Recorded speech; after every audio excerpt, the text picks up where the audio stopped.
Good morning world and hello Transfer It. Samahan ninyo kami muli maglinas ng aming store sa pamamagitan ulit ng paggamit ng 5S. Suriin, sort. Paghihiwalay ng mga dokumento o gamit ayon sa kailangan pa o di na kailangan.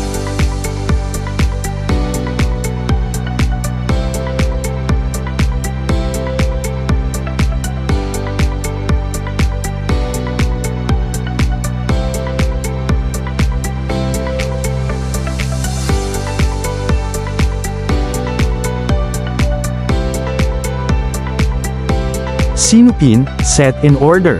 Pagsasaayos o pagsasalansa ng mga kagamitan, kasangkapan at makinarya ayon sa itinalagang sistema upang mapadali ang proseso at daloy ng paggawa. Ang sistemang ito ay epektibo sa pag-iwas sa anumang aberya, sakuna o aksidente.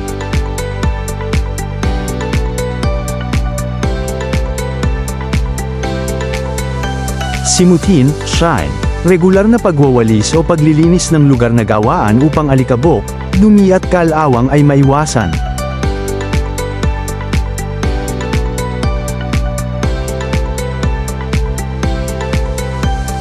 Siguruhin, standardize. Pagtatalaga ng pamantayan o alituntunin na dapat sundin upang mapanatili na malinis, maayos, at ligtas ang lugar ng paggawa. Sariling kusa, sustain. Pagsasapuso at pagsasaugali ang palagiang pagsasagawa ng 5S of Good Housekeeping.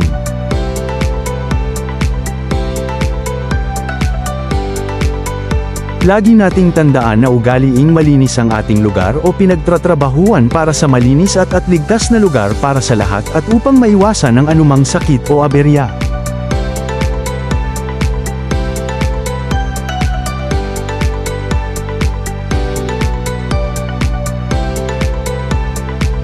At ito ang naging resulta ng aming paglilinis.